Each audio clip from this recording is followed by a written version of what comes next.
Yeah. This is Dubs OT. Can't wait. With John Dickinson. Hey, JD, what you up to, sugar? Long time no talk to. On KNBR 104.5 and 6.8. Streaming live at KNBR.com and on the KNBR app. Curry, a little airspace. That's all he needs. 38 for Curry.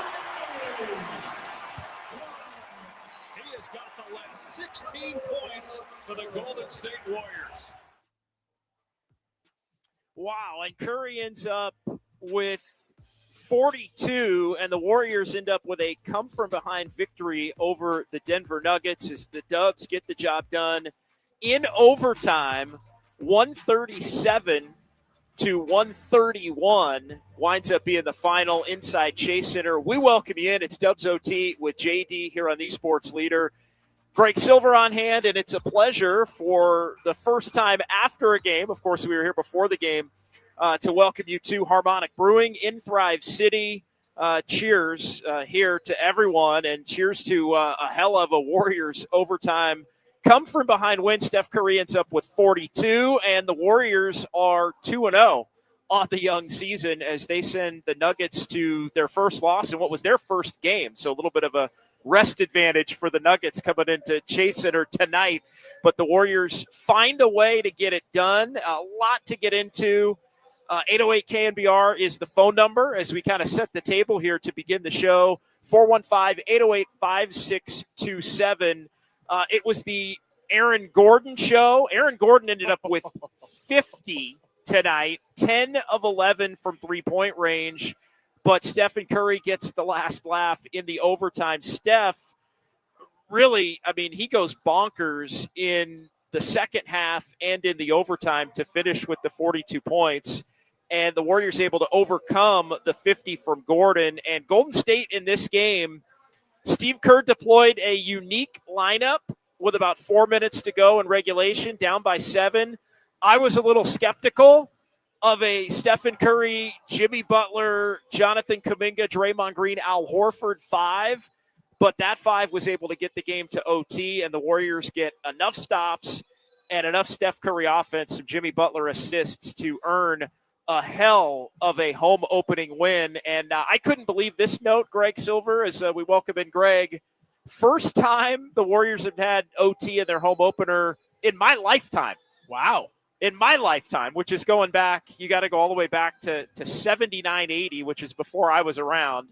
Not too much more before I was around, but before I was around, the Warriors with an OT home opener. But they find their way in that position. And you were telling me right before the show, and I think this is a good place to start. Yep. We saw the Warriors beat the Nuggets in Chase Center in April, but the Warriors had not beaten the Nuggets at all, going all the way back to the 2022 playoffs. And many of the games that we've seen between these two teams have been games where the Warriors have seemingly had it in control. The Nuggets have been able to come back, force overtime in some of those, and be able to win.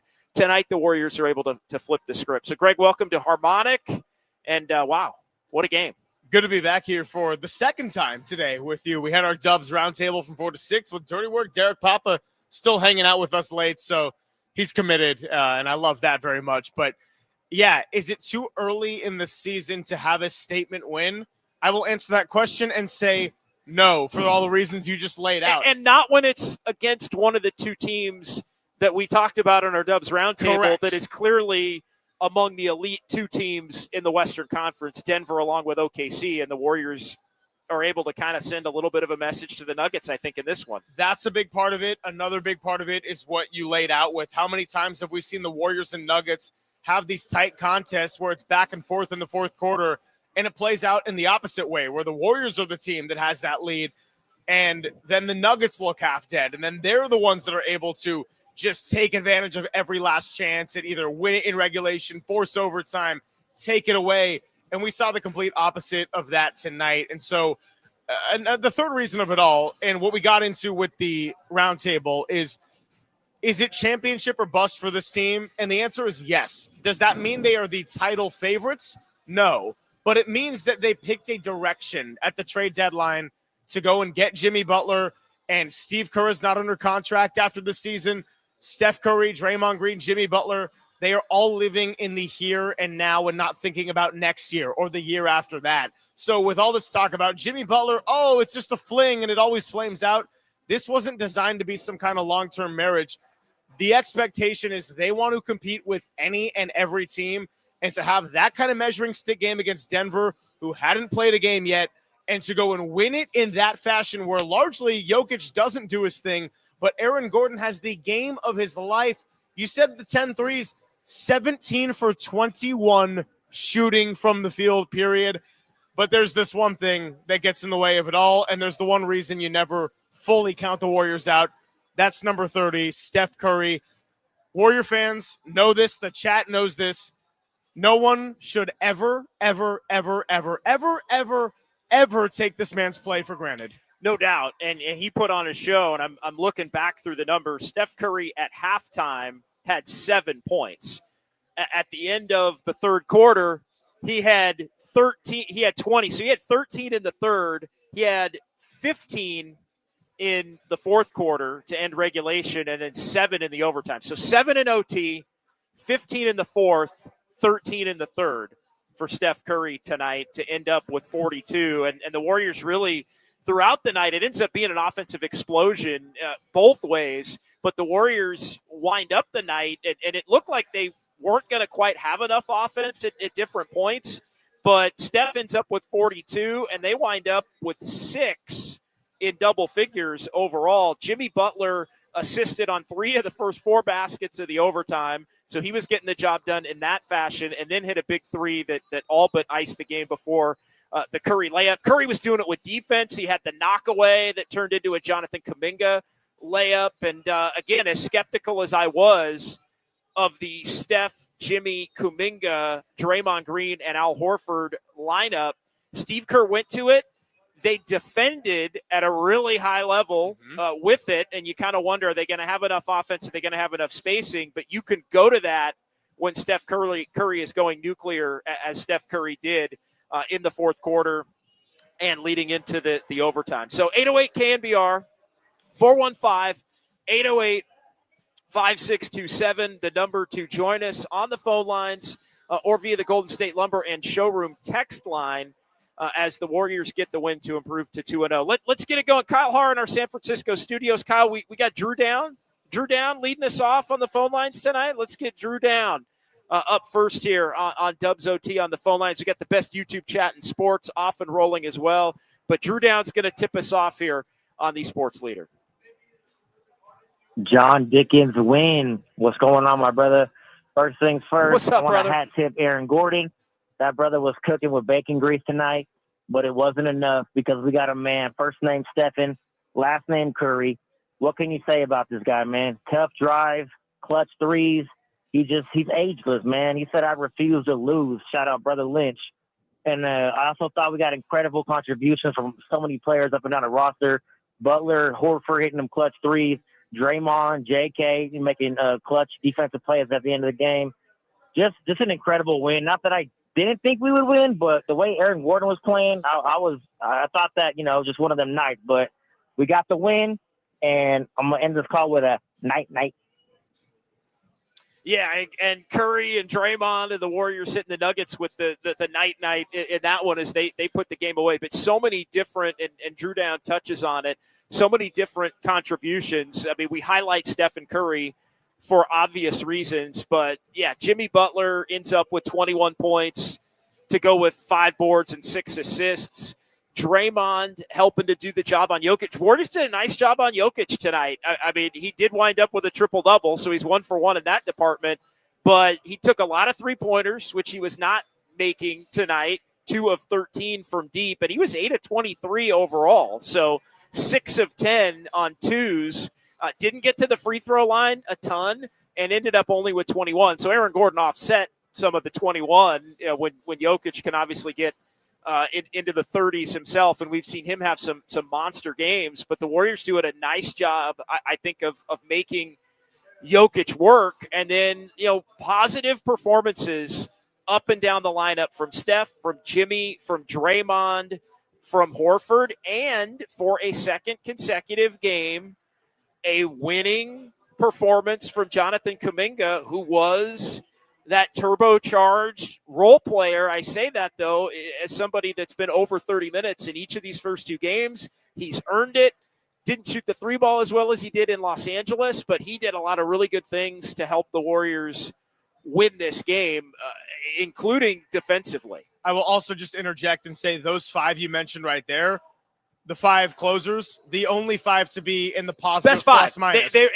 I can make the case. I said it, and people are coming at me on social media because I don't even think I used the word skeptical. I think I just said not sure of this lineup with the Warriors down 7 and kind of in need of offense with about 3:50 to go. But you said it. The reality is on this night, sometimes you just need to close with your best 5 players regardless of position or fit. And the Nuggets are a bigger team, so you can get away with that. And the Warriors went to it. It was the best 5 tonight are the 5 that helped them lead that run and essentially finish the game. I think Buddy Hield was out there for the Steph Curry 3 that tied the game going into overtime. But make no mistake, it was Steph, Jimmy, Kuminga, Draymond, and Horford. That was the 5 that won the Warriors this game. So I don't know if you caught that clip of Steven Jackson on the All the Smoke podcast where he said, I think the Warriors could have the best 5-man lineup in the league. And he listed those 5 that closed the game tonight.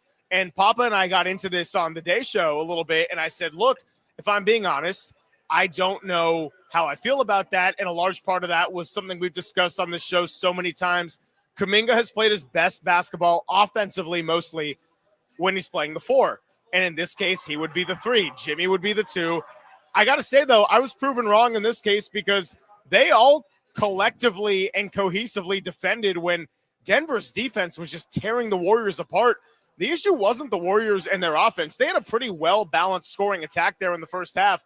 But guess what? Denver cracked 70 in the first half, and a big part of that was not making life hard enough for Aaron Gordon, and they were able to do just enough to hang on, complete the comeback, force overtime. But that right there was the best 5, and a big part of that was what they did on the defensive side of the ball. I, like you, was skeptical about that lineup, but they proved any of the skeptics wrong with how they performed in overtime. 808 KNBR, 415-808-5627. Let's get to Danny in Vancouver, who's up next here. Dubs OT with JD. We got Greg Silver along for a second consecutive game here to begin this 25-26 season. We're at Harmonic in Thrive City. People are filing in here celebrating a Warriors victory over the Denver Nuggets. Danny, what's on your mind tonight? Welcome in here to the Sports Leader. Thank you so much. Hey, I love having both of you guys on the show. I got to tell you, it's like couldn't be better. So I'm so happy to have both of you guys on the show. Hope you're well. Absolutely. Notice has been served on the league, I think.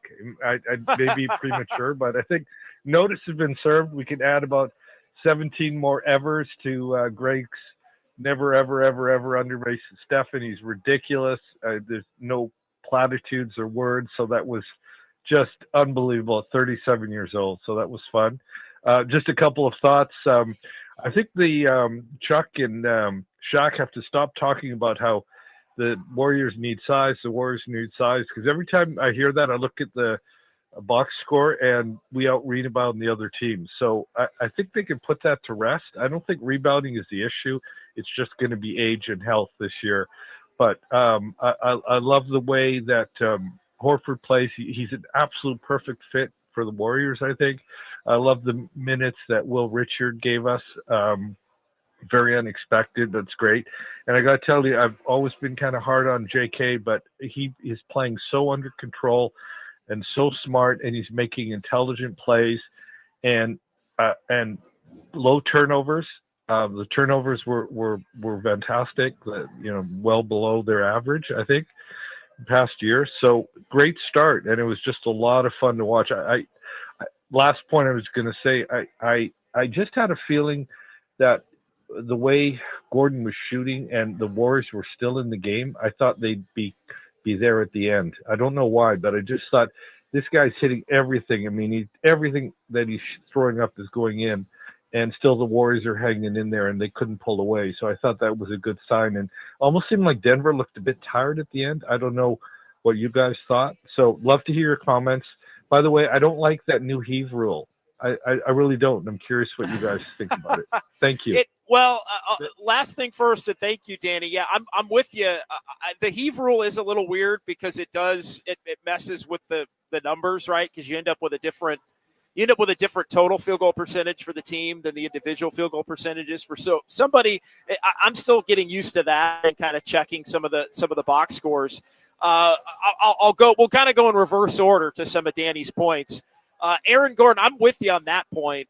The way he was shooting it, you did feel like the Warriors were hanging in enough to where they would have the ability to make a run. I think that the largest lead for Denver was 14.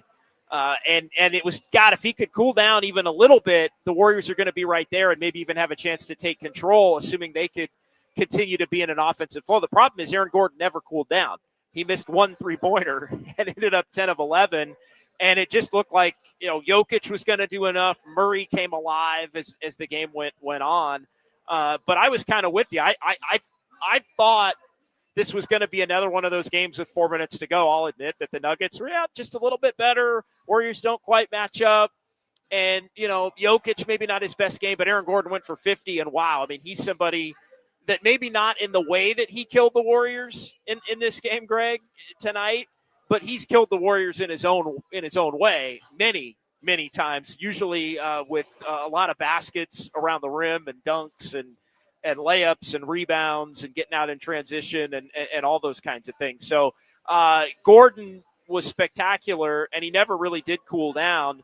As far as the size, I mean, this is, I think, as sizable a lineup as the Warriors can come up with. I know literally Quentin Post is taller than Draymond and Al Horford. A realistic closing lineup. But a realistic lineup. And, I thought tonight was a night where if you move away from the fact that the Warriors came back and won the game, I do think tonight was a night where you're going to see Moses Moody playing a lot, I think, against Denver. And I think tonight's a night where you would have seen a lot of DeAnthony Melton as well. Oh, for sure.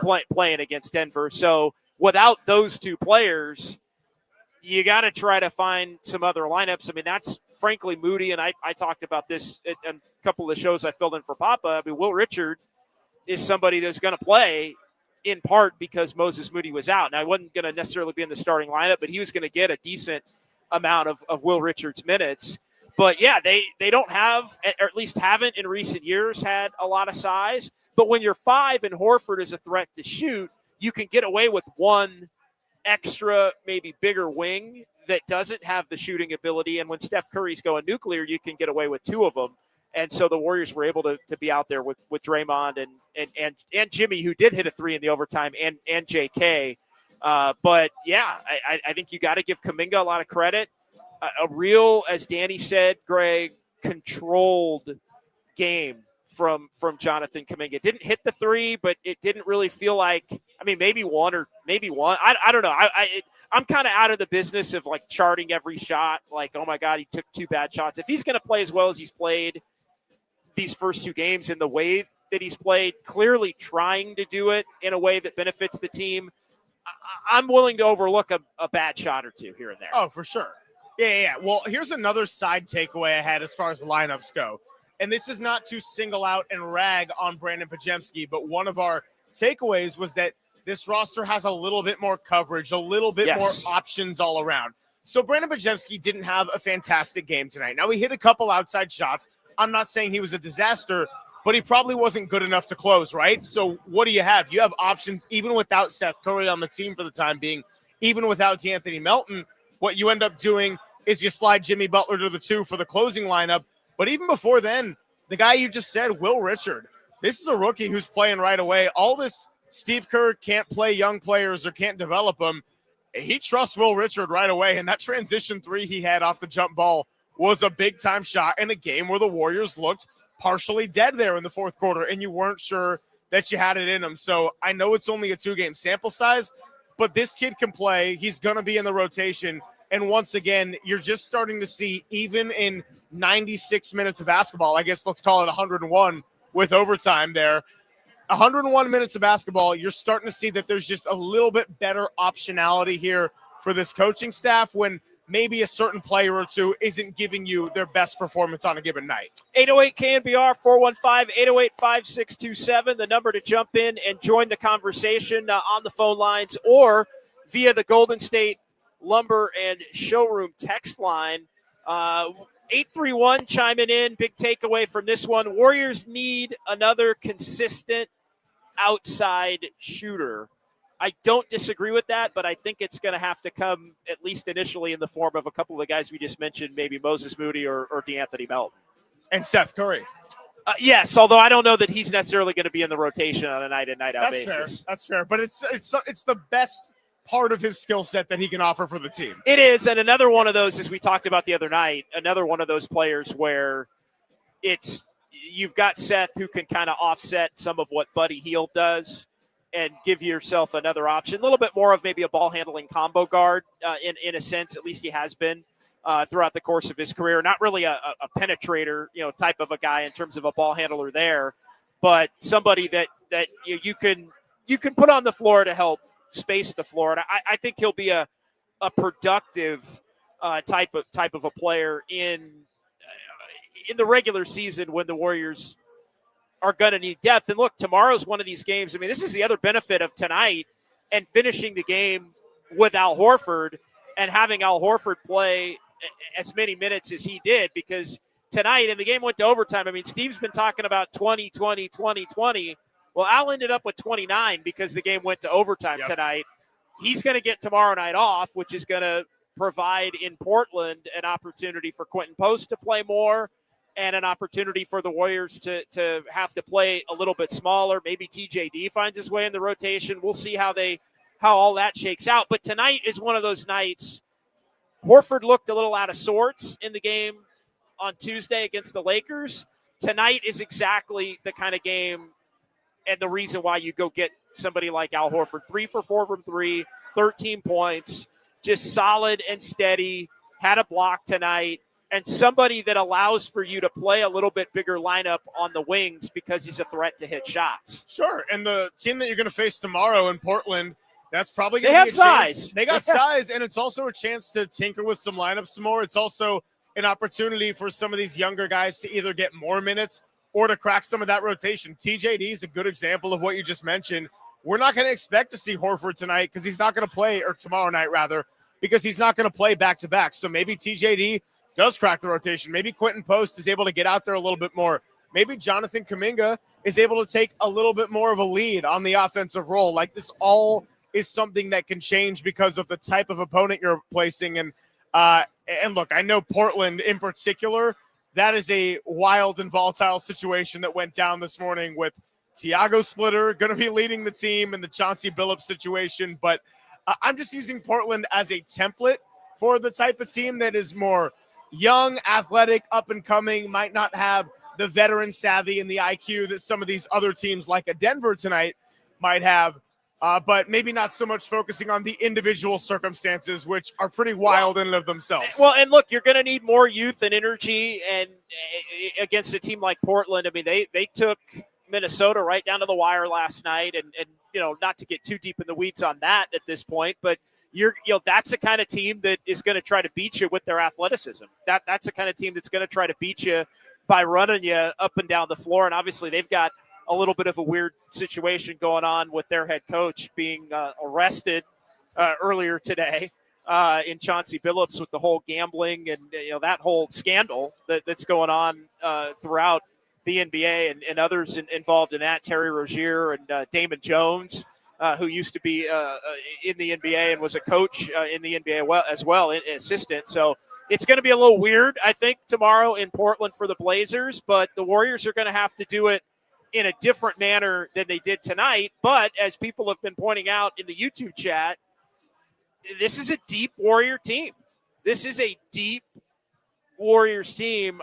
I think, Steve Kerr has said that he believes the Warriors have had really good depth, 2 years ago, last year, even the year coming off of the championship when they were so young.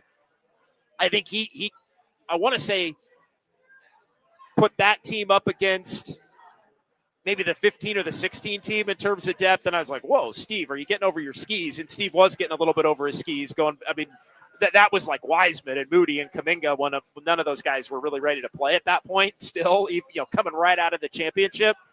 This team, though, has much more purposeful depth up and down the roster. And again, to make the point about the big lineup, the Warriors have the ability to play bigger lineups. They have the ability to play smaller lineups. They have the ability to go big at some of the guard spots. They have the ability to go smaller at some of the big spots. Like they more than they have had in the recent time have the ability to play bigger and smaller within each position, I think. And you saw that tonight with the group that closed the game. So I got a good question for you. An 808 KNBR, feel free, anyone out there, to chime in on this one. And it'll probably be a good talking point for the daytime tomorrow. Would a hot Warriors start over a 10 to 15 game sample size, would that feel different to you, JD, than the 12-3 last year and the 6-2 the year before? Oh, yeah, without a doubt. Especially when you consider the fact that you've got Melton and Moody not a part of it, especially when you consider Jonathan Kuminga really for the first time in his career playing in a manner that truly can help this team win games as a role player that occasionally is going to be a little bit more than a role player. Like, that's been the thing, and it's what I've always tried to hammer home about Kuminga. Be a role player. Be a really good role player. Do the little things, and the rest of it will come, whether it's with the Warriors or elsewhere. This is the first time, it seems like, from the beginning of a season, he's truly embracing it, and we'll see where it leads. But, no, I think this team off to a hot start. And I thought last year's team was going to get off to a hot start from being at training camp in Hawaii and watching the way they played in the preseason. It was predictable that they would get off to a hot start, but you were kind of left wondering how they were going to be able to sustain it, and they were unable to sustain it to the point where they were much closer to the 3-12 team after the 12-3 start. They were much closer to a 3-12 team all the way up until the point in which they made the Jimmy Butler trade, and then everything was completely different. But no, I think, and yeah, 808 KNBR, if you want to jump in and join the conversation on that. But I'll set the tone and go first on it. I mean, I think this is the kind of team that if they get off to a hot start, and I was a little more skeptical because I wasn't really loving what I saw in the preseason. I'm almost done with that. I told you I was going to wait till the first 5 games to basically say, all right, it didn't matter, but so far it's 2 for 2 because they haven't played well in every minute of every game, but they've looked really, really well connected in the first couple of games of the season. And I think, Jimmy, I was kind of concerned, Jimmy's kind of taking his PTO or whatever in the preseason. That's fine. He doesn't need to be playing preseason games, but you better be ready to answer the bell game 1, game 2, and Jimmy Butler's been more than ready game 1, game 2. You couple that with Steph, who was the one guy who looked beyond ready in the preseason. That was the overarching positive takeaway, was Steph was freaking awesome. And that's how it rolled, and he's carried that right in with, the game that he had tonight. And, less of an explosive Steph game in LA, but more than enough. And Jimmy was kind of the leader of the offense on Tuesday, but Steph was spectacular in this game tonight. Well, here's the stat that I love for tonight, because as many positives as you could take away from that first game on Tuesday against the Lakers, that was pretty sloppy all around. I marked the note at 5:33 to go in the second quarter. Both teams combined had 24 turnovers. I thought, okay, I get it. It's game number 1. The Lakers games and the rivalry always are a little bit chippy. They're very physical. Luka Doncic is going to get to the line. Jimmy Butler was getting to the line. You can't do that against Denver. 9 total turnovers tonight for the Warriors, and Denver only turned that into 11 points. So that's why we're talking about the fact that the game even went into overtime in the first place, and that they had a chance to go and take it in the fashion that they did. Absolutely. Well said. 808 KNBR. Eric and Milbray, we're going to get to you coming back. You're going to be our leadoff caller, tipping off in the next segment. Greg's going to hang, I think, for a couple of more minutes, and then we'll let him get on into the night here at Harmonic. Harmonic is buzzing in Thrive City. Cheers. Warriors get the win, and we're talking about it. It's Dubs OT with the 2-0 Warriors right here on the Sports Leader.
Live from downtown. Curry, way downtown. Bang! This is Dubs OT with John Dickinson on the Sports Leader. Streaming live at KNBR.com and on the KNBR app. Warriors down 3. Curry is in the backcourt. You see Murray at midcourt trying to keep him from getting a catch. Here's Curry. Deep triple. It's good.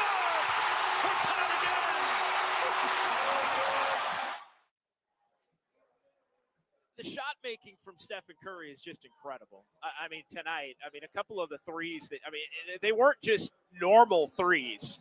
They were incredibly deep and often contested threes. One of them there, as we welcome you back here. It's Dubs OT with JD here on the Sports Leader. Greg Silver is on hand, and the Warriors are 2-0 as they beat the Nuggets tonight, 137-131 in overtime.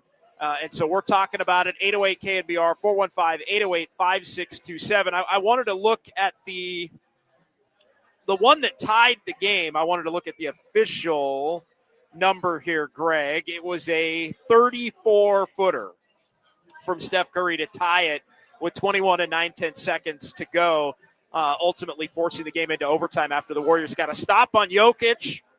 Well-defended play. Jokic thought he got fouled. I don't think Jokic got fouled. But the Warriors, Steph with the 34-footer to tie the game in the final 22 seconds. Also known as the type of possession and shot that you hate until the end result when anybody else not named Steph Curry is the one taking it. And then at least if it's Steph, you kind of can question it and be like, oh, well, maybe this is all right. Well, and to that point, you have the 34-footer, all right, in the one that tied the game. Yeah, come on over. Thank you for stopping by. Always. Appreciate you. Thank you. The 34-footer to tie the game. Steph had a 25. He had a 25. Okay, so 23-9's the arc. He had a 25-footer. He had a 26-footer. He had a 28. He had a couple of 28s and another 26. He had 2 26s, so 2 feet behind the line. He had 2 28s, so basically 4 feet behind the line. And then he had the 34-footer, which tied the game, which is basically 10 feet behind the line. So this was not just an ordinary spot up, toes almost touching the three-point line. We're used to it from Steph Curry, but looking at the shot chart, 34, 3 26s, and a couple of 28s. Yeah. Unbelievable stuff. No, again, you might run out of words to say or ways to frame it, but you never, ever get tired of watching it or witnessing it there. So to see him do what he does, it almost becomes to a point where you're thinking, is this serious? And to a point where everybody's really spoiled who gets to watch this man play basketball, because it's kind of ruined it. And that anytime he puts a shot up from anywhere, you're like, oh, well, yeah, this might go in. If it's beyond half court, you're thinking, okay, there's a decent chance this could drop. And if it's inside of half court, you're like, this probably should go in the basket. Let's get to Eric and Milbrae, 808 KNBR. Appreciate everybody. We'll get our first installments of Kyle's Clicks coming up here momentarily, but we'll keep it going on the phones with Eric and Milbrae. What's going on tonight, Eric? What's up, guys? Well, what a way to open up the home opener. Unfortunately, couldn't be there tonight, but watching, man, that was absolutely nuts. It looked like Denver has had the Warriors number. I don't know what the streak is, how many games they beat them, but it looked like it's going to be another classic Denver game where the Warriors would keep it close, battle, and then Denver would just put them away in the fourth quarter. But just Curry, the Curry Flurry, once again, man, just outstanding the way he took over that game there. And what a pickup, as you mentioned, old man Al Horford has been. Loved that it came to, I don't know why Boston, even the rebuild, he's still a vet leader. He builds that same presence here at the Warriors. I love what he's doing so far early in the season. I think he's going to be a big presence for the game. But as far as the Warriors, this was a game they need to get over the hump because Denver has really dominated, manhandled them. And for them to lose this game with Aaron Gordon shooting the lights out, probably having his best game of his NBA career, that's probably a stinger for them. But Warriors building confidence, knowing that Denver is probably going to be one of the teams, along probably with OKC and probably Houston, that they're going to be battling with to probably get out of the West. So even in game 2 of the season, I think this is a major confidence builder to know that they can pull that off against them, especially the way Jokic has been dominating them, especially. So great win tonight, man. Really impressive. And the Warriors really got a chance here early in the season to build up some wins. So they don't have to go to the back end of the season where they're really in the play-in, struggling to battle out of that play-in. So you want to stack your wins here early in the season. That way you have yourself a hole where you don't have to battle out in the play-in and be a bottom of 6, 7, 8 seed. So especially in a tough Western Conference. So games like this, man, is outstanding against a top-tier Denver team. So looking forward to the Warriors really getting rolling here in the season, building off a great win like tonight. Thanks for the time. Yeah, no, I appreciate it, Eric. And the Warriors do have a shot. Now, tomorrow's not going to be a picnic in Portland. I think the Blazers are a borderline play-in team. They're young. They're athletic. Again, a lot going on with this whole Chauncey Billups thing. So we'll see. This is going to be their first game since that happened. They played a real competitive game. They got beat down the stretch last night at home against Minnesota. So we'll see. But an opportunity for the Warriors without Horford, who we know is going to sit. And we'll see with the back-to-backs coming up if there are others that potentially sit for the Warriors even early in the year. I would think not at this point. And they'll probably get Moody back. We'll see. And, yeah, and Moses Moody potentially coming back as well. So that is something that can help them. But they go at Portland and they get the weekend off, and then they've got the Grizzlies coming in Monday, followed by the Clippers. And the games are coming rapid fire here to begin the season for the Warriors. So the 2 back-to-backs here in the first week, and then they go on the road a lot.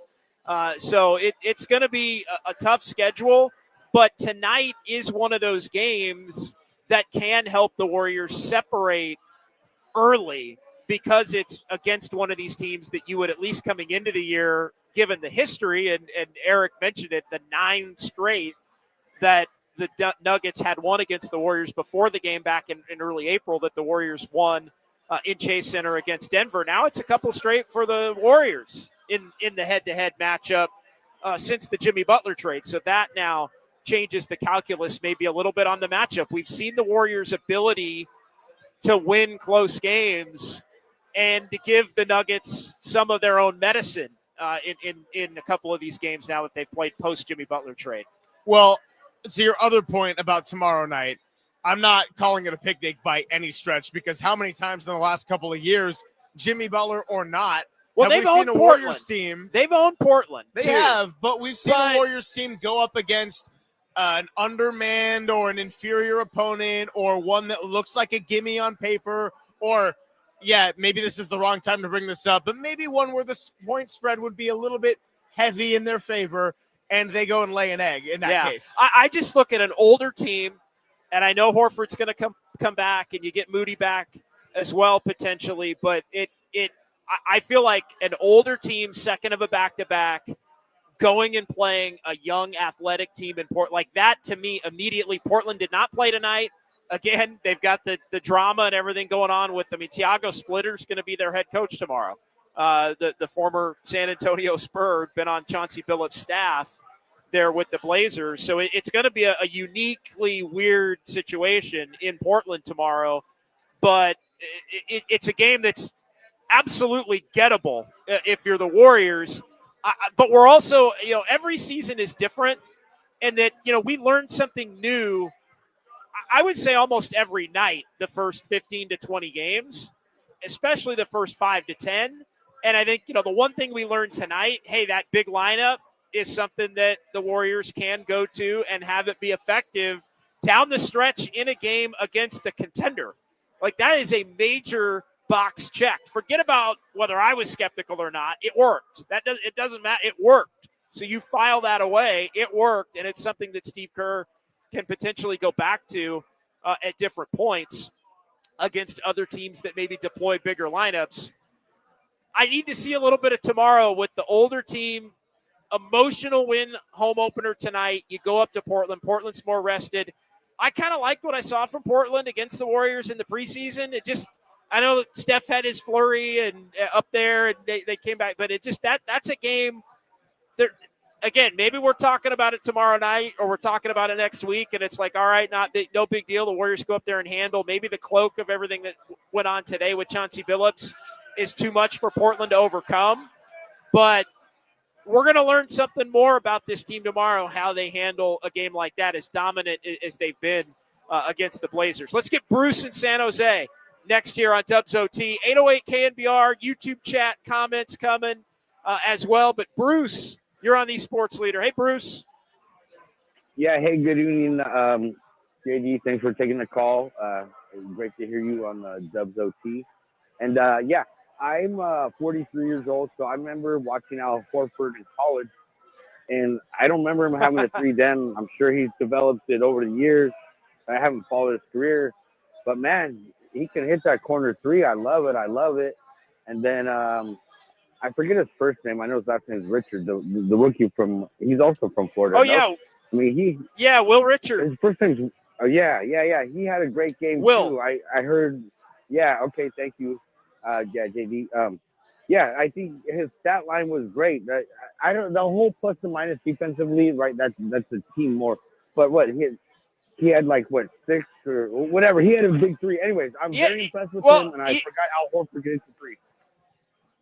Yeah, let me jump in real quick, Bruce. He had 6 points. He did knock down a 3 off a loose ball. So he grabbed a loose ball, ended up with a steal, and he basically hit a pull-up 3 after he had missed 3 threes. And I thought that was a wild shot in the moment, but he had the confidence to take it, and he knocked it down. But, yeah, to me, even more impressively than that, he had 5 boards and 3 assists, and he just knows where to be. And, with Moody out to begin the season here, what would the Warriors do? They've started Jonathan Kuminga, and he's played well. They've also given an opportunity to a second-round pick that looks like he's ready to be an NBA player on some level, and he's helped them in both of these games. He's just steady, which was exactly what you thought you were getting from somebody who, like Horford, the other Florida Gator, also contributed to a national championship win just in a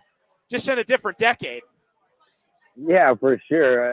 A few decades at that. And then he reminds me of Draymond, not in the way he plays, but you just reminded me the second-round draft player.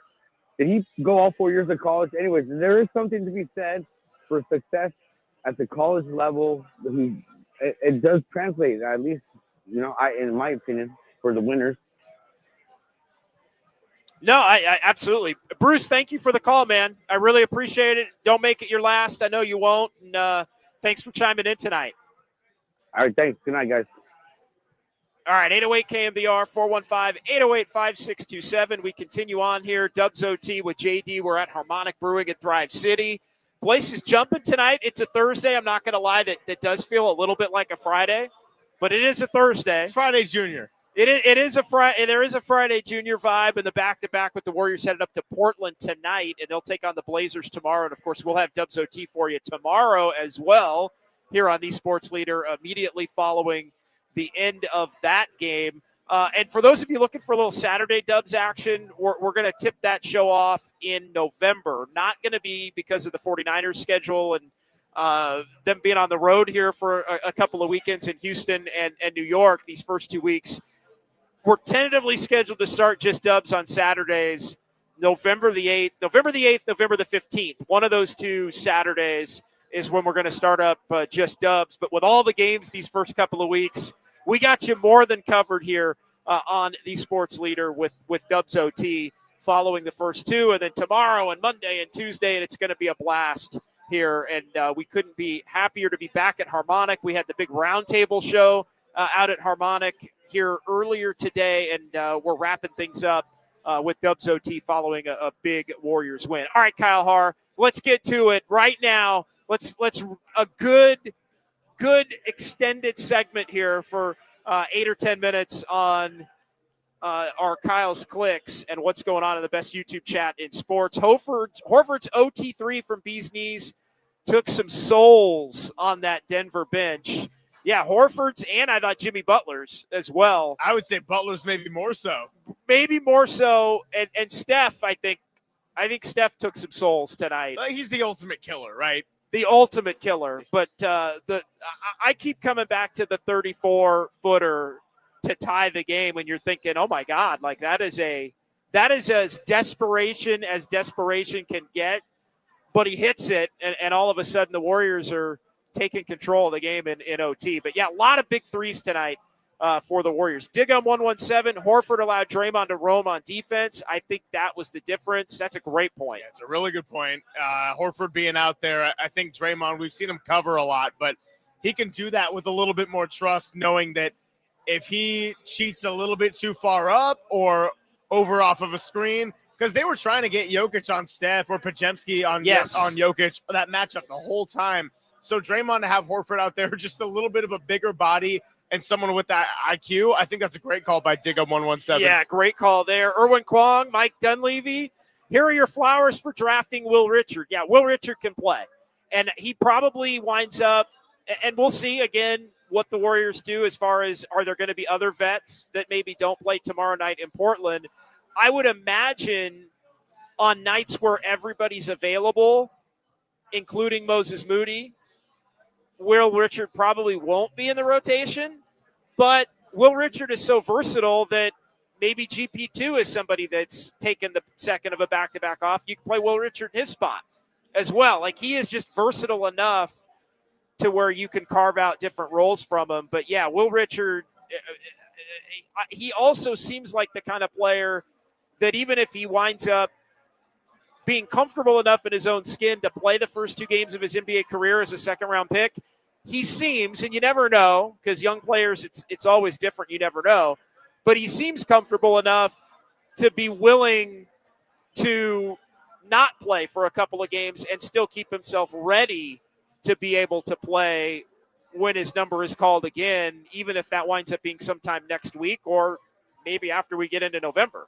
But remember our texter who got into the Warriors' lack of outside shooting and how that's something they still need? Well, if Will Richard, among your Seth Currys and D'Anthony Meltons and Brandon Podziemskis, ends up being the guy that can overall do those little things but maybe more consistently hit the outside shots, that's probably going to earn him more minutes and more minutes when it matters. Absolutely, and Will Richard's the kind of guy that it's everything you would want out of a second-round pick. Max Lopez, being a role player will make Kuminga a star. Ask Aaron Gordon. Man, I was taking some heat for that tonight. I think in the first half, right before the first, as Aaron Gordon's knocking down 3 after 3 after 3, I put out there on social media, I said, well, Kuminga's not going to believe Aaron Gordon. Kerr wanting him to play more like Aaron Gordon is an insult if you're watching Aaron Gordon in this first half. Not anymore. He's not going to think it's an insult anymore. Aaron Gordon went from one of the best players on a losing team in Orlando to a phenomenal role player on a championship team who's only gotten better. And I said it, and look, I'll admit, given the circumstances of the summer that we even in the roundtable show that we did before the game tonight, I still think it probably over the long haul, Kuminga winds up elsewhere. But if Kuminga is going to be accepting of this role for a couple of years, and as I said on social media during the game, the Warriors need Aaron Gordon was basically the fourth best player on a championship team 2 years ago with Denver. Now he's their third best player now. And I mean, tonight he was their best player, but obviously Jokic is Jokic. And there are actually a lot of nights he's better than Murray. I was going to say he's their third best player, but in this last postseason, JD, how many times was he their second best player or close to their best player? And I'm going to be honest, that's part it's not a knock on Gordon, it's a knock on Murray. Gordon has too often been their second best player, and Murray needs to be their second best player. And if Murray's not their second best player, then they got problems. To be perfect, and you saw that at different points tonight. Although Murray ended up, I think, with 27 when it was all said and done. But bringing it back to Kuminga, and we'll get to Gisak here in the chat. The Warriors need Kuminga to be their fourth best player. Like that's all they need. They need him to be their fourth best player and do the things that he's done in these first two games. And if he does, then we might be having a conversation about it being better off for the Warriors to keep him. I haven't completely ruled it out. I don't think it's the more likely scenario, but I also didn't anticipate Jonathan Kuminga coming in and being as locked in as he has been in the first couple of games, and it was noticeable even in the preseason. Yep. Gisak, the West is going to be wild. Grab your popcorn, boys and girls. It's going to be a show all year. Buckle up and take your blood pressure meds. We are going to need it. Well, if the first couple of days have been anything, I don't think there's much doubt that it's going to be wild. And you look at tonight, OKC wins again. OKC they just play double overtime games. That's all they do. They are averaging 2.0 overtime periods per game. They won tonight in Indiana. Indiana, obviously, without Halliburton. Game 8 of their NBA Finals series. Indiana and Denver, two teams that had not opened their season. And Indiana did tonight. And OKC goes in there in another good one. Double overtime, 141 to 135 in favor of OKC. So, yeah, it is going to be, I think, without a doubt. And we'll start getting into the standings and some of that stuff a little bit more next week once we have a greater sample size. Typically, I've always got the standings up. I don't even bother with it. I'm not even going to bother with it until probably Tuesday night. But you do kind of get a feel for who's playing well and who's not. I mean, Utah smoking the Clippers. Didn't have that one on the bingo card. Did not have that one in the West on the bingo card. But the Warriors are off to a great start. And, yeah, no question. Now, Bee's Knees, is that OT lineup the new death lineup? Probably not. That I will say this, and look, I will admit I was skeptical of that lineup, as I've said a couple of times.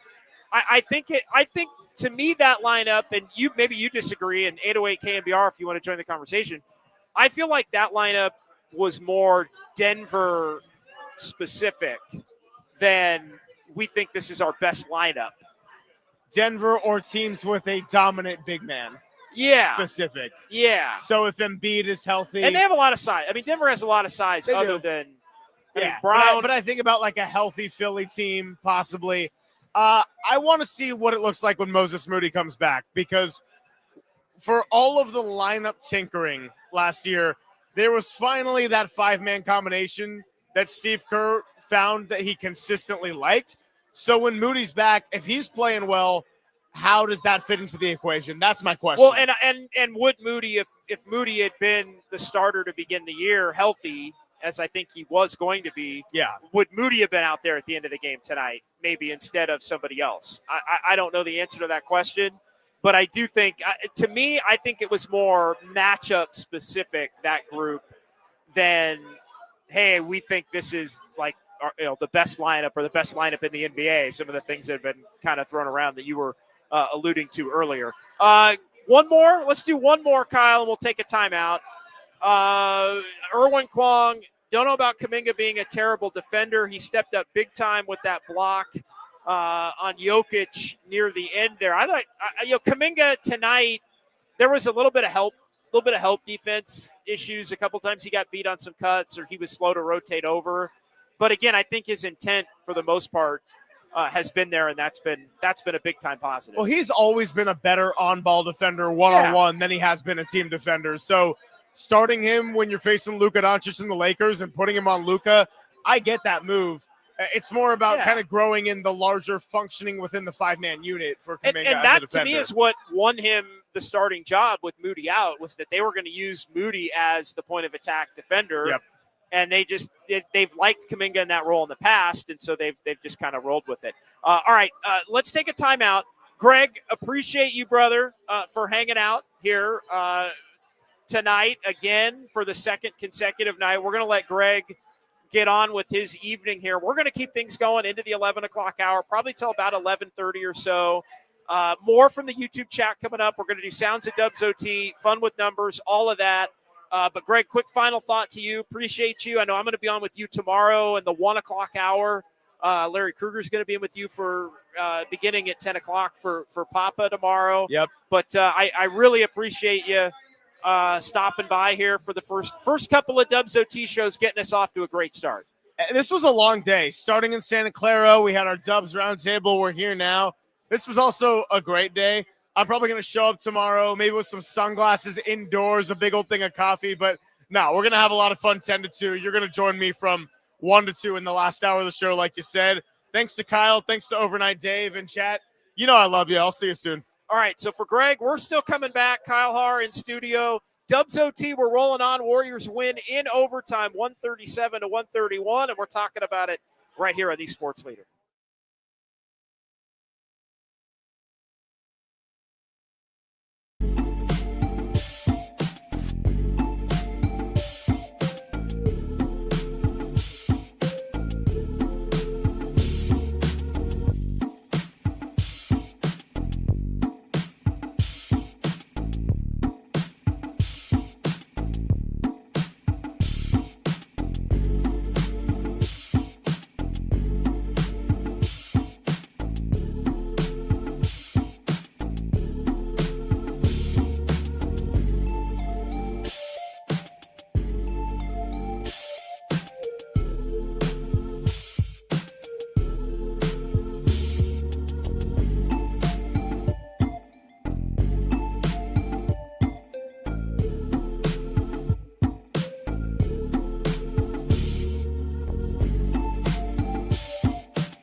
Dub Nation, this is the real and inside story on Warriors basketball. Dubs OT with John Dickinson continues. Streaming live at twitch.tv/thesportsleader. They swing it. Horford in the corner with three. Butler up top. It's good. A three. That might be the dagger.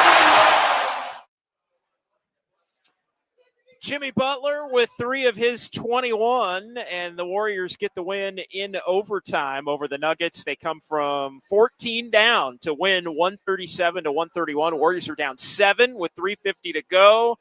They force overtime, and they get the victory. Appreciate you stopping by and saying hi always here on the Sports Leader. 808 KNBR, 415-808-5627. We got Kyle Haar in our San Francisco studios as well. Let's continue on here just to kind of set the table as we get into our second hour and into the 11 o'clock hour here at Harmonic, which is still bumping. We're gonna do an expanded edition of Kyle's Clicks here in this segment and get some thoughts from the people, and then we'll do our Sounds of Dubs OT and fun with numbers and all of that, and then we'll see. No taking back-to-backs off for your boy with the Warriors taking on the Blazers tomorrow up in Portland. We'll be right back at it and right back with you as soon as that game goes final from the Pacific Northwest. Max Lopez, Jimmy, Dre, and Kuminga can guard 3 to 4 positions each. That's the vintage formula,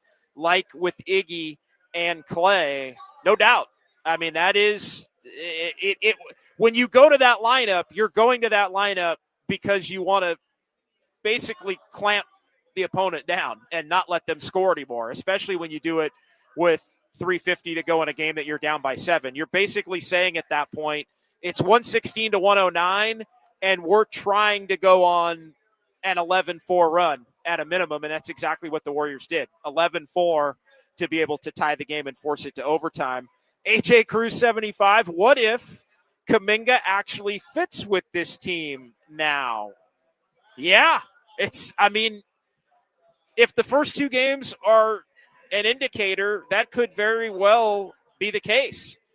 And so that would make a very interesting decision that would need to be made by the front office. Although, as much as I and many others have speculated on whether they trade him, the Warriors do have an option on his contract for this coming summer. So the Warriors, as much as nobody wants to get into the here we go again, if he proves himself to be a valuable player for the Warriors can just pick up that option. And the Warriors can trade him in the offseason if they want, or if he wants some kind of a change of scenery. Or what the Warriors can do now with it being a team option, and this is where, don't laugh, Kyle. I'm actually going to give A-Rock Turner a little nod here, Jonathan Kuminga's agent. The one scenario where the contract could be built to be ripped up is if the Warriors threaten to pick up that option with the intent on, hey, JK, and we're a long ways away. We won't pick up the option, but you have to re-sign with us at a greater level. So, like, the Warriors have the leverage in that particular scenario as well. And if Kuminga doesn't want to play ball at that point, then the Warriors can opt in on him and trade him so it truly does favor the Warriors no matter how you look at it. But those conversations may continue to need to be had if Jonathan Kuminga is going to keep playing at this level. And again, we're 2 for 2. I mean, there are 0 complaints in each of these first 2 games with the way Kuminga has played. He earned the starting spot based on, I think, the intent that he showed in the preseason, coupled with the Moses Moody injury. And he's earned closing spots by the way that he's played in each of these first 2 games. It's pretty simple. You play well, you go about it the right way, you play. So to your point, AJ Cruz, we shall see. It could be a little bit of a plot twist as it relates to Jonathan Kuminga. Andis Brown, welcome back, my friend. 2025-26 Dubs OT season. Andis, Joker took more 3s than 2s. Good scheme by the Warriors. He did miss a lot of open shots, but Joker took too many 3s. 13, yeah. I think sometimes when guys are tired or they don't feel like going to work down low, what do? They settle for jumpers. And you're right. If he hits a couple of those, the Warriors are going home with an L tonight. But you don't. And here's the one thing, and the Warriors have done this throughout the years. The one thing the Warriors don't want to do is have Jokic getting everybody else involved. And having one of these games where he has, he can have 20 and 20, but he might have 20, 20, and 20. And it's the assists and the getting everybody else into a flow that they try to avoid. And sometimes you do that by daring them to shoot from the outside. And the Warriors did a little bit that with Gordon, and it burned them. And they did a lot of that tonight with Jokic, and it wound up not burning them as they wind up getting the win. But I'm with you. That's a bad-looking line, Andis, when you end up only knocking down 2 of 13 from deep, even if you end up 21, 13, and 10 as Jokic did on the evening. So continuing on, J-Tan, who is the bad team in the West? Bad team, like literally, Kyle? Is this a literal, like who is the bad team, like the baddest team in the West? Like the Warriors are the baddest team in the West? Or who is an actual bad you mean team? like, yeah. I was thinking like, which like way the are we going with the Detroit Bad Boys. No. I think we're going in the direction of the Utah Jazz, as in the worst team in the West.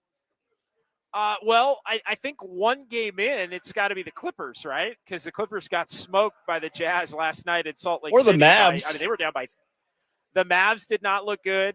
You had 2 bad teams playing each other last night in Phoenix, and the Kings lost to the Suns, so they got to be in that mix, I think, as well.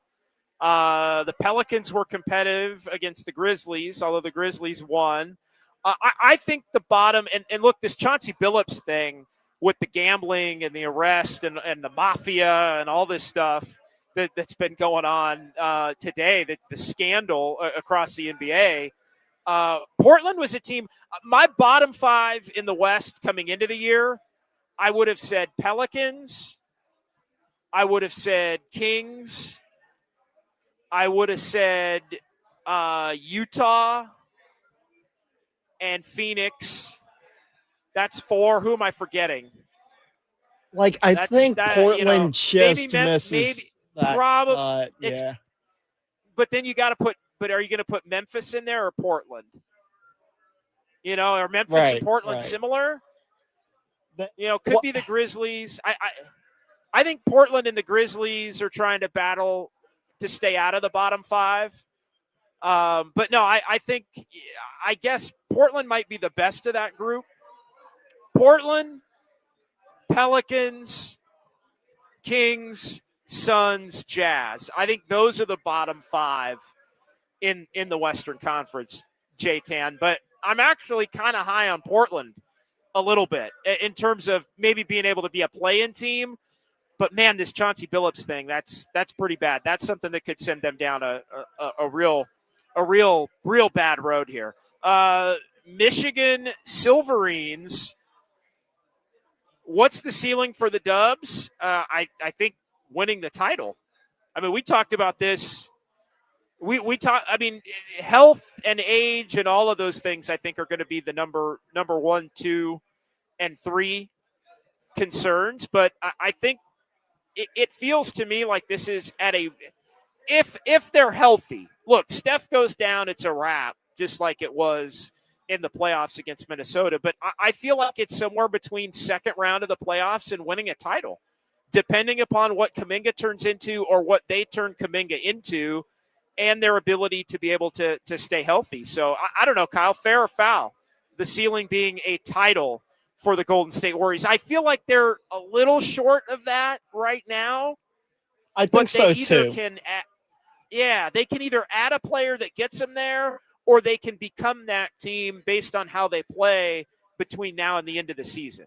Yeah, well, I mean, I also think instead of being where last year, it was like you needed to add a superstar or you were a 9 or 10 seed. And now it's like if you find the right rotation player, one more rotation, really good rotation player, then that pushes the ceiling even higher. Yeah, no, I think that. And this team is, they got off to a great start last year. They're in a really good position now to get off to, I think, even a better start, maybe not in terms of record, but in terms of sustainability, and you look at the teams that the Warriors are playing. So I think the ceiling is very, very high. And as we learn more new things about this team, it may be even higher than originally anticipated. Let's continue on here with our Kyle's Clicks segment. Max Lopez, I got to say to JD, I'd rather have Kuminga than Cam at this point. It was not a good night for Cam Johnson. It was not a good night for Cam Johnson. He has a tendency at times to kind of float. And when he's not hitting shots, he can be somebody that maybe you don't always want to have out there on the floor. But look, first game, new team, all those kinds of things. I think Cam Johnson's going to be a really productive player for the Nuggets, and I do think he's somebody that will help them continue to be a contending type team in the Western Conference. But tonight, Jonathan Kuminga was better than Cam Johnson, no doubt. Tonight, that was a fact. LM, Moody, and Melton could add more or mess up the minutes distribution. Well, I think Melton is going to predominantly – there are two players that I think Melton is going to take minutes from. One is Pajemski, and the other is probably Buddy Hield a little bit. And I think as far as Moody goes, Moody's going to take Will Richards' minutes first off, assuming Richard isn't playing in the spot of somebody else. And I do think Moody might take some of Kuminga's minutes, but the versatility, I think, of both of those players, or the newfound versatility of Kuminga and Moody's versatility to basically play the 2, 3, or the 4, I think will make it less of a factor. But I think Moody and Melton are only going to help. Those are two guys. I mean, we saw the Steph, Pods, Moody, Draymond, Jimmy lineup that really worked extremely effectively. So I don't think Melton and Moody are going to mess anything up. If anything, it's just insurance policies against maybe some other lesser performances in other areas. Couple more here. Bees knees. Rip Loon. Oh, R.I.P. Loon. Okay, got it. R.I.P. Loon, but damn, this is way more fun. Look, I said it, and I got the gallery was coming at me. Murph was coming at me today. And nobody loved Looney more than we loved Looney on Dubs OT, but Looney, he kind of got into this Looney thing, and I said, yeah, Horford better. And Horford's better. And so, yeah, I mean, again, props to Looney for getting paid, but Horford better. Isolate that, Kyle. Horford better. Bees knees. Yeah, it's been a fun start. And look, Horford didn't look great the other night, but he looked great tonight and was a big part of helping the Warriors win, in part because of how he played. But Horford allowed the Warriors to play. I don't know who was the 2. Jimmy? I guess Jimmy was the 2. Kuminga was the 3.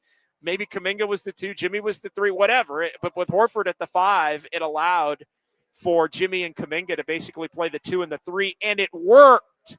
This isn't last year when it was Wiggins and Kuminga and Draymond and TJD, and the Warriors were winning because they were playing Portland and Utah, despite that lineup being out there at the beginning of games and the beginning of halves. Horford, because he can shoot it, allows for it to work. But good nod there, Bees knees, and yeah, R.I.P. to Loon Dog as well. Estimated eyes. He looks like Jimmy's been in his ear. Not gonna lie, I think they're regarding to Kuminga. Yes. No. 100%. I think Jimmy. That's been an early storyline. Is Jimmy kind of taking Kuminga off to the side after practice, playing one-on-one? I mean, that's the kind of thing that I think we thought may develop last year. Did it? Maybe not, but I think now it's definitely something in play, and definitely something that gives this Warriors team definitely something that gives them a boost here moving forward. How dare you cross Murph, JD? Thanks, Danny. Danny Dunn chiming in. Is that the real Danny Dunn, or is that a fake Danny Dunn? Is that a fake Danny, or is that the real Danny Dunn? Is that our Danny Dunn? I think that's our Danny Dunn. Or is that a different? Is that our Danny Dunn? Imagine a fake Danny. A fake Danny Dunn would be pretty funny, but no, that is like, our real Danny Dunn.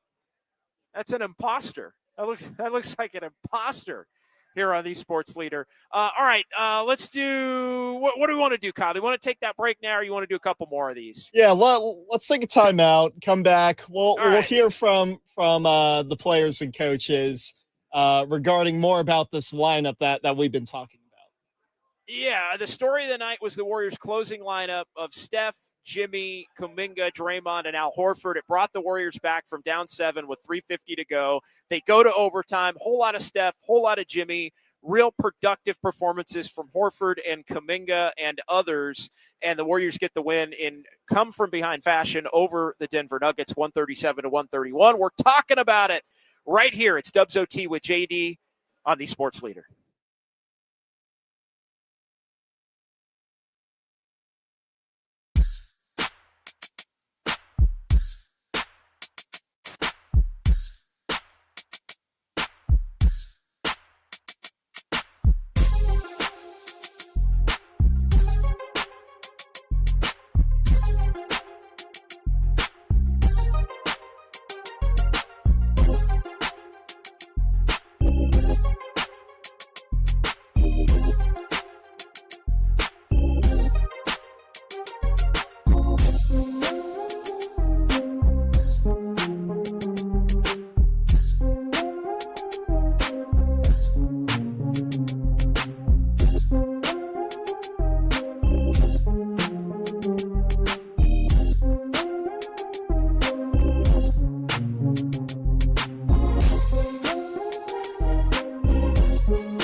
KNBR presents the sounds of Dubs OT. I can see the headline now. Kerr says Warriors better without Curry. No class, no ball. I want to get my joy back. I'm happy here, off the court. Now here's John Dickinson. All right, welcome back. Sounds of Dubs OT. Final segment. Warriors win 137-131. They get the job done in overtime at Chase Center. They're 1-0 on the home floor. They're 2-0 overall. On to Portland, second of the back-to-back. They're going up to Portland tonight. Blazers tomorrow. We're going to be with you following that one as well, right here on the Sports Leader. Let's hear on our Sounds of Dubs OT from Steve Kerr, of course, Stephen Curry, and Draymond Green in the aftermath of the Warriors earning this comeback victory. And the story of the night is the jumbo lineup that the Warriors used to close the game down 7. Looked like the game was slipping away. And Steve Kerr goes to Steph with Jimmy Butler, Jonathan Kuminga, Draymond Green, and Al Horford to close the game. Steve Kerr addressed that lineup in the aftermath of the win. Terry suggested it. Chris DeMarco also suggested it. They just thought the way Steph was going with Jimmy out there, we were going to score. That was my biggest concern. Could we execute? They just reminded me we have Steph and Jimmy, and they'll find a way to score, and they did. And it was fantastic to watch the defense with that kind of size and length. Our guys did a great job finishing what was just a phenomenal basketball game. Yeah, terrific game. Last point first there. And so Terry Stotts and Chris DeMarco suggesting, and Kerr said in another clip that we will not play, he said that they had – oh, you want – yeah, we okay, you know what? Let's play that clip too because I thought it was interesting. And, yeah, the jumbo lineup, Steph, I think part of it is the Denver matchup is what Steve's talking about. Part of it is Steph was so hot at that point, and we ran through everything that he ended up, 7 in the overtime, 15 in the fourth. He had 13 in the third. So Steph was really cooking in the second half on. So you have enough offense with Steph there to where sometimes he can be your only shooter and you can get away with it, although Horford certainly is a shooter from the big spot. But how about this little nugget from Steve Kerr about the lineup for everybody that's coming down my road about this being the best lineup they have? Let's catch this little nugget from Steve postgame. We never even talked about that combination until tonight, but it just felt like the right thing to do. I mean, they were having their way with us throughout the game. They shot 54%. Gordon with 50. I mean, we just couldn't stop them, and so we felt like to win the game, we were going to have to, get our best defensive lineup on the floor, our most athletic lineup, and obviously Steph and Jimmy, handled the offensive side of the ball, but we had a lot of guys step up and make big plays. Al knocking down shots, JK with the steal, the layup, the big rebound down the stretch. So it was really fun to watch that group that's never played together close a game against one of the best teams in the league. So they found out something new, Kyle Haar. Hadn't even practiced with that lineup.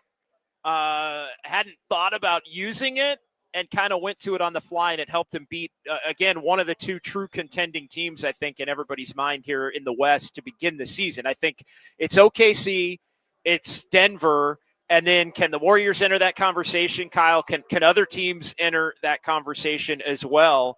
So they found a little something tonight. So interesting note for those acting like I'm some kind of moron for not thinking that was a lineup that Steve Kerr would go to automatically here. But some good insight, and hat tip to Terry Stotts and hat tip to Chris DeMarco for encouraging Steve to go to it again, because Steph in part was as hot as he was. All right, let's continue on here. Our sounds of Dubs OT as the Warriors get the win over the Denver Nuggets.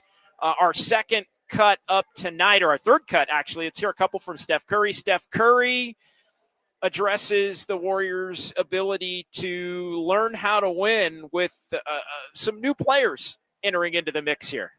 There's 80 games left, so you kind of understand you don't want to get too ahead of yourself, but building blocks on an understanding of how to win, the selflessness of a team that can have 8 or 9 guys in a closing lineup, realistically. I was telling somebody, I don't think that closing lineup, Al, Jimmy, Draymond, JK, and myself had gotten any real reps in training camp. But when you understand who you're playing against and what it takes to win this particular game, the collective IQ and just toughness got us over the hump. So great start. Haven't done anything yet, but we're building a winning mentality.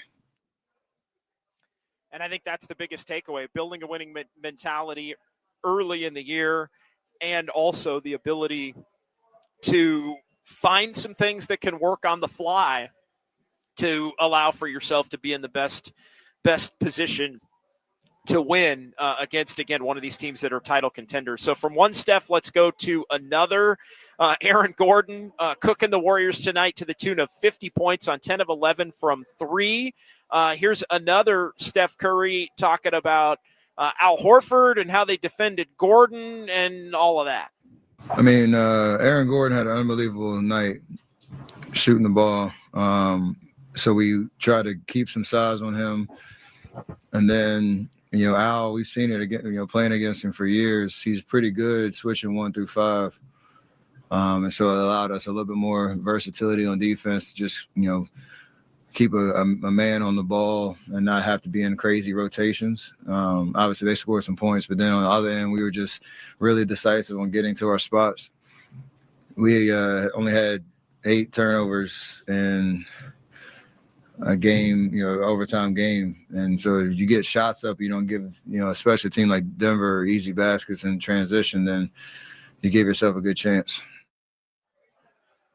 And the Warriors definitely gave themselves a chance to win this game tonight. Never let it get too far out of hand. They were down as many as 14, but the Warriors able to make a couple of runs. And again, Steph got it going offensively as the game went on. We talked about the huge second half for Stephen Curry, plus the overtime. He ended up with, 35 of his 42 were in the second half, plus overtime, to help the Warriors earn themselves this victory. All right, let's hear our final couple of cuts here. A couple from Draymond Green. And Draymond here discussing the flexibility the Warriors have with their plan and the ability to kind of change things up late in games. Yeah, I think, just having that much experience, you just kind of know what to do, and there's no panic. I think that's most important part. You get down those last few minutes of the game or in overtime, a lot of times people get sped up, and oftentimes that's due to the pressure, and lack of experience. And, we don't lack that at all. And so everybody, with the familiarity of being in those moments, we knew exactly what we needed to get to. And, that's why you want experience and on your team for moments like that. Moments nobody was unfamiliar to the moment for us, and I think that was as big as anything. So we were locked in, able to make the plays we needed to make. But the experience in moments like that helps a ton. And, of course, you've got Steph and experience. Draymond's got the utmost of getting big defensive stops late in games. Jimmy Butler, big-time performer late in games. You add now a fourth guy that's got championship-level experience in Al Horford, both offensively and defensively, and that helps. And then you can carry a guy like Jonathan Kuminga with those other 4 along. And Kuminga has clearly, as we've spent the better part of these last few days talking about, has had the proper mindset, and he definitely has the tools to be able to fit with the other players on that roster from a defensive standpoint in particular. All right, from one Draymond to our final clip here and our Sounds of Dubs OT segment. And Draymond just, all the superlatives in the world to discuss Stephen Curry, but the one that was on full display and has been so many different times is Steph's ability to come up even bigger in the biggest moments. And Draymond, shall we say, a little bit in awe of Steph still being able to do it again in this one. Yeah, he loved the moment. That's just who he's been since I've known him. The bigger the moment, the more he rises. He's this quiet guy. We all know Steph, right, how he is. But he loved the show. I think, and so anytime it's a show to be put on, he's going to do it. And, he did that tonight in a major way. He did, and the Warriors needed it, and it helped the Warriors get that win in OT, 137-131. Steph, for all the things you wonder that were a little bit amiss in the preseason, the one thing that wasn't was Steph. And you kind of wonder, are some of the things that were concerning, they haven't been as much here in the first couple of games. But you also wonder if maybe, Steph looked so good in the preseason. Like, not slowing down at all good in the and then for him on that stage again tonight against this other team that everyone believes is a legitimate Western Conference contender, for him to do what he did to carry really offensively the Warriors in the second half and down the stretch and in the overtime. I mean, it is just spectacular stuff that shows, even as Steph continues to get closer to 38 here coming up in a couple of months in March toward the end of the season, that he's still very much got it. And if he's still got it at this level, then look out. I mean, that keeps the Warriors at a minimum right. And I mean, at a minimum right below the top level contender status, and at a maximum, the ability to end up, raising into full-blown contender status, depending upon how the roster comes together, or if they wind up needing to make a move as well. So 808 KNBR, 415-808-5627. That is the number here. Let's go ahead and let's do some Kyle's Clicks, and then we'll close up with Fun with Numbers here as well. But our final installment of Kyle's Clicks, really appreciate everybody for jumping in. Rich Ray, that felt like a freaking second-round playoff game. Yeah, it did. Yeah, it did. And let's be honest, it's been the gambling scandal stuff aside, it has been a pretty spectacular beginning to the NBA season. You had the double overtime game between OKC and Indy. You had the double overtime game between OKC and Houston. This game, tonight, there have been a lot of really, really good games in the first 3 days of the regular season. So good. It absolutely did, Rich Ray. There's no doubt. East Oakland Zay, the way the Warriors are playing heals all my pain and sadness from terrible-ass Geno Smith and the Raiders. The Curry show is back. Well, that's the one thing, right? No matter who your teams are in the other sports, if you live in the Bay, the Dubs are your team. So it does tend to bring everyone together. And also, Steph is just he'll calm your sports nerves down in a big way. EB here. We don't need 5 games, JD. We're officially in the hunt. Well, tonight's a hell of a statement to that point in beating Denver in the manner that they did. I'm going to take the 5 games, and then we'll see. San Jose Jazz fan, the 8th, no longer the 4th, but the 8th. Aaron Gordon, 10 threes tonight, tying who for the most in a season opener? Wait for it. Yeah, it was Scary Terry in 2020. Tied Scary Terry. So the second most notable event of the evening or of the day for Scary Terry. Aaron Gordon with the 10 threes and 10, not just 10 threes, he was 10 for freaking 11 for crying out loud. I mean, that is absolutely unbelievable there. Continuing on here, a couple of more. We the champs, babe. The time is now. Declare them. Estimated eyes, we never beat the Nuggets. That's 2 straight for the Warriors against the Nuggets, by the way. And they do play again in Denver 2 weeks from tomorrow. So, and I believe I think that's a Emirates Cup game. We're already back for the Emirates Cup. Not that it matters, but they do play Denver again here in a couple of weeks. And that's always a fun matchup. But the Nuggets have gotten the better of the Warriors over the last few years since the Warriors won that championship. But that's 2 straight with Jimmy. For a moment tonight, it rained in the city. Yes, it did, Gisak. Appreciate that. And Kyle, are we down? Yeah, last one here. All right, here is our official comment of the night before we get out of here.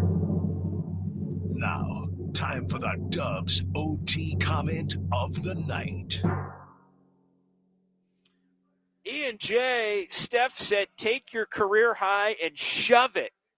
Not in my house. That's exactly what Steph did. Aaron Gordon, think you own the Bay just because you're from the Bay? Get out of here with your 50 points and 10 threes. You can have that. We're taking the win is exactly what Steph said. That's our Dubs OT comment of the night. All right, let's close it up. We got to play the thing with for fun with numbers. This is Dubs OT with JD. Time now for fun. I'm a fun guy. With numbers. No, I'm just having fun. On KNBR 104.5 and 680. Streaming live on KNBR.com and the KNBR app. All right, the Warriors are 2-0 for the second consecutive season. They won a couple of road games last year to get to 2-0. First OT home opener for the Warriors since 1979. That is hard to believe. I really could not believe it, but it goes to OT, and the Warriors get the win. All 5 Warriors starters in double figures for the first time this season. The Warriors had that happen 3 times last year. They won all 3 games when that happened a year ago, and the Warriors overcame a 14-point deficit, and the Warriors did that 16 times a year ago. They do it for the first time in game number 2. Warriors also tonight, shout out to the Chase Center crowd, their 566th consecutive sellout tonight, which is the longest streak in franchise history. It's the 3rd longest streak right now in active in the NBA. Steph goes for 42 points, his 72nd career 40-plus point game, 6 of 12 from three-point range.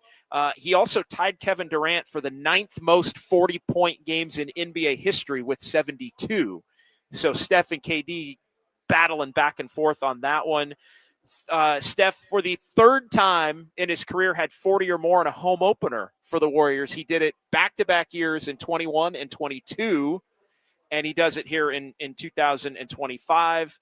Jimmy Butler, his 2nd straight 20-point game with 21 points. He had 31 as the high man for the Dubs in Los Angeles the other night, and the Warriors are going to have their first back-to-back of the season tomorrow as they're headed tonight up to Portland. They'll take on the Blazers, and, of course, we will be with you immediately following that one here on the Sports Leader. All right, that's going to do it. Big thanks to everybody out here at Harmonic. Thanks to Greg Silver for stopping by to begin the program. Big thanks to Julia and Grace out here, as well as Eddie and Alex and everybody, both Alexes, a couple of Alexes here earlier, and everybody that was on hand for our Dubs roundtable at Harmonic. It's been a long day and a productive day. We got Walter's plus minus. Walter's plus minus real high tonight. Appreciate Walter for stopping by and saying hi. Make sure you catch. I put it on the Papa tab, says Walter in the YouTube chat. Appreciate that from Walter. For Kyle, for Overnight Dave. Who was cutting tonight? We have Cole tonight? Who was? No, we had some Ryan McCarthy. Ryan McCarthy, the great Ryan McCarthy, great Mr. job. SEC Baseball. Mr. SEC Baseball himself, Ryan McCarthy. We appreciate his job cutting it up in the studio. So thanks to everybody. We'll talk to you tomorrow as the Warriors will be in Portland. It's Dubs OT with JD. Dubs get the win. They're 2-0, 137-131. And we're always talking about it right here on the Sports Leader. Warriors down 3. Curry is in the backcourt. You see Murray at midcourt trying to keep from getting a catch. Here's Curry. Deep triple. It's good. Emirates Cup or bust. Oh, hell yeah. First of all, you got to start off liking each other. I'm super cereal. Big fat dub. Ain't nobody going to stop me. I just wake up and I can shoot it no matter if I'm playing or not. But great win. Who are these guys? I love you, JD. Bye, sugar. I can see the headline now. Kerr says Warriors better without Curry. Jimmy freaking Butler puts it in. Obviously, I'm shooting the ball well. It's pretty obvious. Batman comes out of nowhere. You never see him coming, then he just fall from the sky, from a building, behind the door. Everything's gonna be all right.